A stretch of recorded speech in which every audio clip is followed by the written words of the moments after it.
आज का पाठ है वह एक कहानी है। क्या है? कहानी। कहानी का तात्पर्य क्या है? कहानी का तात्पर्य है कि जिससे हमें कोई ना कोई जीवन में शिक्षा मिल जाए। कहानी तो हमने बहुत सारी सुनी होगी, पिछले पाठ भी हम पढ़ के आए हैं तो वहां भी हमने बहुत सारी कहानियां पढ़ी हैं। यहाँ पर भी एक कहानी है और ये कहानी है एक ग्रामीण अंचल में रहने वाली एक लड़की। अब ग्रामीण गांव में कौन रहता है? देहात में, जंगल में कौन रहता है?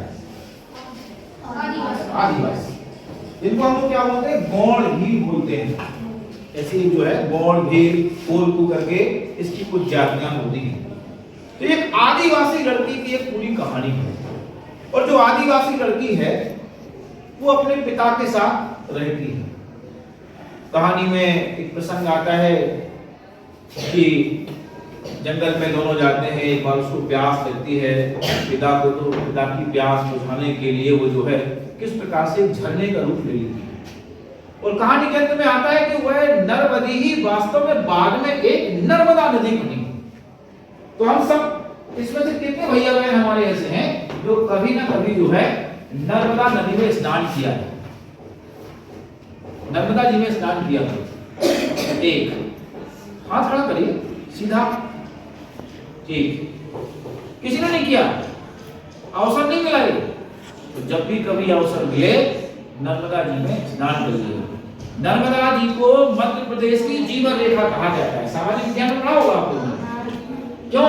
क्योंकि ये हमारे बहुत बड़े भूभाग को क्या करती है? सिंचित करती है। नर्मदा नदी के तट पर, उसको पाठ में भी आपने पढ़े होंगे, पढ़ा है कि नहीं? तो वहां नर्मदा जी के तट पर अनेक जो है प्रसिद्ध मंदिर भी हैं, अनेक तीर्थ भी बनाए गए हैं। बनाए गए कि नहीं? और साथ में जो है वास्तव में मध्य प्रदेश की अगर कोई गंगा नदी है, पवित्र नदी है, तो वो नर्मदा जी। तो ऐसा प्रसंग आता है कहानी में कि शायद वह नर्मदी ही नर्मदा का रूप बन गई। हम सबको पता है कि नर्मदा नदी कहां से निकलती है? नहीं, भेड़ाघाट से, अमरकंटक। कहां से? और अमरकंटक से निकलती हुई सारे मध्य प्रदेश और राजस्थान को हरा भरा करती हुई जाकर के समुद्र में विलीन हो जाती है। तो ऐसा माना गया है कि वह लड़की जो है क्या बन गई? नर्मदी नाम की जो लड़की है वो बाद में नर्मदा बन गई। तो ये बहुत अच्छी कहानी है। इस पाठ के जो लेखक हैं वह कौन है? वह है लक्ष्मी नारायण पयोध। और इस पाठ के अंतर्गत हम क्या सीखने वाले हैं? एक तो है कहानी विधा का परिचय। तो हिंदी में जो हमारा पद्य खंड होता है, गद्य खंड होता है। हम इस समय किस खंड में हैं? गद्य खंड में हैं। तो गद्य खंड में एक होता है कहानी, कभी नाटक, कभी एकांकी, कभी संस्मरण, कभी जीवनी, कभी यात्रा वृत्तांत, कभी पत्र इत्यादि सब पढ़ते आ रहे हैं। उसी में हमारी ये कहानी क्या गई है? तो ध्यान रखना, यहाँ से हमें कुछ ना कुछ सीख करके जाना है। क्या सीखना है? पाठ के अंत में हम आपसे पूछेंगे। इसके बाद में नर्मदा नदी के बारे में आप जितना पढ़िए उतना कम है, हमेशा पढ़ना चाहिए हमें नर्मदा जी के बारे में। ठीक है? आजकल तो सब बच्चे मोबाइल ही चलाते हैं, चलाते कि नहीं? तो मोबाइल में बहुत अच्छा है, पता है, चैट जीपीटी करके, तो आप उसमें डाल दीजिए नर्मदा नदी के बारे में जानकारी दीजिए, तो आपको 10, 15, 20, 25 पेज की जानकारी नर्मदा नदी के बारे में आ जाएगी। तो कम से कम अगर अवसर मिले, कभी भी अवसर मिले, आपके हाथ में मोबाइल मिले, तो आप उसको जरूर पढ़िएगा। फिर है जीवन में त्याग की भावना। इस कहानी में यही तो है। इस कहानी में एक लड़की अपने पिता के लिए कैसे अपना जीवन समर्पित कर देती है, ये त्याग की भावना है। ये भावना का गुण हम सबके अंदर आना चाहिए। त्याग किसके लिए? त्याग हमारी मातृभूमि के लिए, त्याग हमारे समाज के लिए, त्याग हमारे परिवार के लिए, त्याग हमारे धर्म के लिए, ये होना चाहिए। भगवान राम ने 14 वर्ष का वनवास किया ना, त्यागा ना, अपनी जन्मभूमि को त्यागा। किसके लिए त्यागा? इस पूरे सनातन के लिए, धर्म के लिए। राम बन गए, इसलिए राम बन गए। राम बन नहीं जाते तो राम को एक राजकुमार राजा होते ना, वो तो राजा का शायद उतना वृतांत नहीं होता, क्योंकि वो बन गए और वहां उन्होंने लंका के नरेश रावण का वध किया। इसके कारण आज हम राम को सब लोग जानते हैं। क्यों? क्योंकि उन्होंने पापाचार का अंत किया, त्याग किया। राजकुमार होकर के, राजा होकर के भी 13 वर्ष तक कहां पड़े रहे? घास फूस के बिस्तर पर पड़े रहे, सूखे कपड़े, ऐसे कपड़े, साधारण कपड़े पहने रहे, पैर में चप्पल नहीं पहनी। ये त्याग की भावना हमारे अंदर में आना चाहिए। अगर आपको वास्तव में जीवन में कुछ बनना है तो फिर जीवन में त्याग करना सीखो। क्या करना सीखो? तो ये त्याग की भावना इस पाठ का जो है सबसे बड़ा उद्देश्य है। तो आइए साथ में जो है इस बात में क्रिया विशेषण हम सब जानते हैं, और वाक्य की रचना, मिश्रित वाक्य है, संयुक्त वाक्य है, सरल वाक्य है, इत्यादि बहुत सारे वाक्यों का समावेश उस पाठ में किया गया। तो शुरुआत करते हैं कहानी की कि कहानी बहुत पुरानी है। कैसी है? बहुत पुरानी। मैकाल पर्वत पर जो है एक घना जंगल था, और उस घने जंगल के आसपास एक छोटा सा गांव था, और उस गांव में जनजातियों के 8-10 परिवार रहते थे। उनमें एक परिवार था दुग्गन का। किसका? किसका? दुग्गन। दुग्गन जो है अपनी बेटी नरवती के साथ बड़ी आराम से अपना जीवन व्यतीत कर रहा था। दुग्गन की मां नहीं थी, उसकी जो बेटी थी दुग्गन की, उस नरवती की मां नहीं थी, केवल जो है दुग्गन था, और उसकी मातृ में 12 वर्ष की एक कन्या लड़की थी। ऐसा माना गया कि उसकी जो मां है वो उसको जन्म देते ही स्वर्ग सिला गई। दुग्गन ने ही उसको पाला पोसा, बड़ा किया, और प्रतिदिन यही करते कि दोनों बेटी और पिता जंगल जाके जंगल में कंदमूल माने कंद बोलते जिनको मिट्टी से खोद करके निकाला जाए, तो कंदमूल फल वगैरह लाते, पकाते और अपना भोजन करते। यही उनकी दिनचर्या दिन भर चलती रहती। एक बार की बात है, बरसात का समय आने वाला है। अब देखिए जब बरसात का समय आता है तो क्या करते हैं घरों में? छप्पर सही करते हैं। आजकल तो हम पक्के मकानों में रहते तो उतनी चिंता हमें नहीं रहती थी, लेकिन गांव में जो वनों में जनजातियां रहती हैं तो उनको पहले अपना मकान ठीक करना होता है। जब उनका मकान ठीक हो जाता है तब उनका 4 महीने का जो बरसात का सीजन होता है वो बहुत सुख से कटता है। तो जैसे ही बरसात आने वाली थी तो दुग्गन को कुछ बांस की आवश्यकता पड़ी। कहेगी तो दुग्गन जो है अपनी बेटी के साथ कहां चला गया? बांस लेने के लिए जंगल चला जाता है। जब कोई जंगल जाता है, बांस काटता है, बांस इकट्ठा करता है, धीरे धीरे आप देखिए जो मोटे मोटे बांस हैं उसको दिखाई पड़ते हैं, उनको भी वो काटता है, और अचानक जो है उसको बहुत तेज जो है प्यास लगाती है। क्यों? क्योंकि जब हम काम करते हैं ना, विज्ञान की भाषा में कहा जाता है जब हम कार्य करते हैं तो हमारी ऊर्जा का क्षय होता है, और जब ऊर्जा का क्षय होता है तो हमारा शरीर थकता है। तो उसकी पूर्ति हम कैसे कर लेते? कुछ खा करके या पानी पी करके। जब हम काम करते तो प्यास लगती ना, तो दुग्गन को भी यहाँ पे क्या लगी? प्यास लगाई। तो प्यास, उसका जो गला है वो कंठ है वो सूखने लगा। कंठ सूखना एक मुहावरा हो गया, यानी अत्यधिक प्यास लग गई। तो जो बिटिया थी, बिटिया ने अपने पिता की इस प्रकार की स्थिति को देखा, और दूसरी तरफ जो उसकी बच्ची थी उसको भी प्यास लगाई, क्योंकि वो अपने पिता के साथ थी।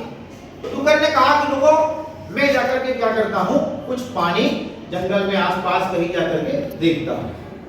वो दुग्गन बेचारा चला गया पानी। अब यहाँ देखा कि बहुत सारा समय बीत गया, और दुग्गन जो है धीरे धीरे जो है काफी समय निकल गया। यहाँ पर बच्ची भी जो है गर्मी के मारे जो है कमकमा उठी, और दुग्गन पानी खोजता रहा। अंत में उसको पानी नहीं मिला, नहीं मिला। तो अपने पिता की तलाश में वो लड़की भी जो है बहुत समय बीत गया, तो बेचारी खोजने के लिए गई, और वो अंत में जाकर के देखती है कि एक स्थान पर उसका पिता लस्त हालत में, मस्त हालत में पड़ा हुआ है।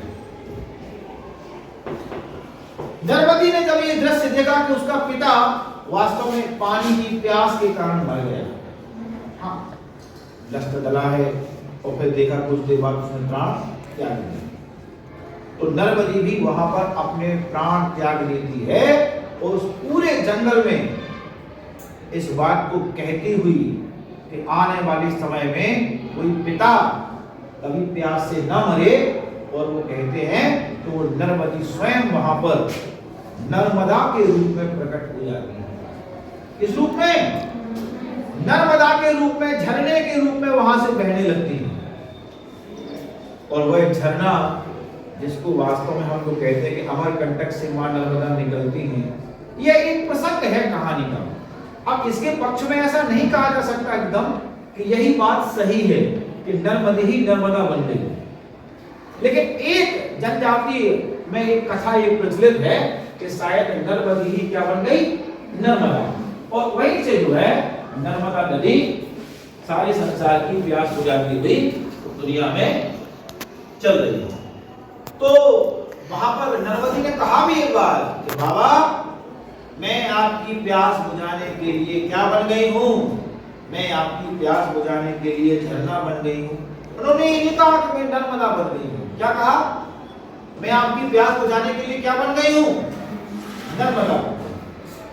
और जैसे ही जो है कल कल छल छल करती हुई वह झरना आगे बढ़ा, तो कहते हैं आगे चल करके वो जो है अमरकंटक से होता हुआ मां नर्मदा का रूप बन गया। और वही नर्मदा जो आज मध्य प्रदेश की क्या बन गई? जीवन रेखा। तो यहाँ पर जो पाठ है, पाठ का मतलब क्या है? यहाँ पर नर्मदी ने अपने पिता के लिए कौन सा भाव दिखाया? त्याग का। कहेगा अपने प्राण त्याग दिए, किसके लिए? अपने पिता की प्यास को बुझाने। ध्यान में आ गई बात? अब ये बस छोटी सी कहानी है, कोई बड़ी इसमें कहानी प्रसंग है नहीं है। तो अब बताइए, जैसे हम आपसे पूछे कि नर्मदी कौन थी, तो कौन उत्तर बताएगा? नर्मदी कौन थी? बताइए कौन थी नर्मदी? हाँ बताओ। दुग्गन की बेटी। बहुत अच्छा, ताली बजाओ। जो उत्तर बताएगा उसको ताली बजाना है। नर्मदी जो है दुग्गन की क्या थी? बेटी थी। बहुत अच्छा। इसके बाद बताइए, जो अगला प्रश्न है वह है, पिता के साथ नर्मदी कहाँ जाती थी? हाँ बताओ। पिता के साथ नर्मदी जंगलों में घास ढूंढने गई। जंगल में जाती थी, अपने कंद मूल फल लेने के लिए जाती थी। वो तो रोज जाती थी, उस दिन थोड़ी गई थी। हाँ ठीक, बहुत अच्छा। अच्छा, दुग्गन सुबह सुबह जो है पहाड़ की दिशा में क्यों चल पड़ा था? क्या उसको आवश्यकता आन पड़ी थी? हाँ बताइए। हाँ, बरसात का समय आ गया था, तो बांस की खोज में जो है वो कहां चला गया? जंगल में। बहुत अच्छा। अच्छा, झरना जो नर्मदी है वो झरना क्यों बन गई थी? बता, क्यों बन गई थी? हाँ बताओ, बताओ, बैठ जाओ। हाँ वेरी गुड। अपने पिता की प्यास बुझाने के लिए वो क्या बन गई थी? झरना। क्या बन गई? बहुत अच्छा। अच्छा ये बताओ, नर्मदा जी का कोई और पर्यायवाची है क्या जो आपको आता हो? बैठ जाओ। कोई अलग नाम नर्मदा जी को जिससे पुकारा जाता है, क्या कहा जाता है? उनको कहा जाता है मां रेवा। रेवा कौन सी नदी? ठीक है। अब ये नदियों के बारे में अगर कहा जाए तो हम रोज अपने प्रातः स्मरण में नदियों का एक श्लोक बोलते हैं। कौन सा? गंगा सरस्वती सिंधु ब्रह्मपुत्रश्च गंडकी कावेरी यमुना रेवा। आता है वहां रेवा? तो वहां रेवा का मतलब क्या है? नर्मदा नदी। क्या है? ध्यान में रहेगा। रेवा किसको कहा गया है? मां नर्मदा को कहा गया है। ठीक है। अच्छा बताओ, लोक कथा के अनुसार नर्मदी के कारण किस नदी का जन्म हुआ? ये तो सबको पता होना चाहिए। किसके कारण, किसका जन्म? बताओ। हाँ, नर्मदा का। किसका जन्म हुआ? तो क्या पाठ के प्रश्नोत्तर सबकी समझ में आ गए? क्या पाठ के प्रश्नोत्तर हम सब लिख सकते हैं? क्लियर? तो इस पाठ के प्रश्नोत्तर आपको लिख लेना है। ये आज का आपका गृह कार्य बन जाएगा। ठीक।